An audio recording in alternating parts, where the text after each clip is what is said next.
Hva er det, Kamrus? Fikk du ikke bestilt sånne julekort og sånn, for har du ikke penger, så... Ja, men det er ikke for sent ennå. Vi lager jo julekort her i butikken helt frem til selveste julaften. Og det er han? Ja, da kan vi lage bilde julekort av deg og hun D3300. Ja, det blir flott. Ja, det blir sikkert kjempefint. Så den vil jeg ha. Kan jeg få det? Ja, det går helt fint. Men da må du huske å tjene dine egne penger. Ja, jo da, ja da. Tror han går klar. Ja. Bare vent ut, skal vi se.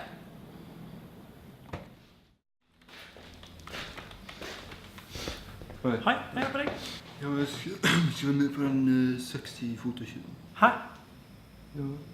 Ja, så står det plakat på utsiden, sexy fotoshoot. Plakat ute, sexy fotoshoot? Ja, altså jeg skal ikke være med, jeg skal bare se på. Nei, det er jo...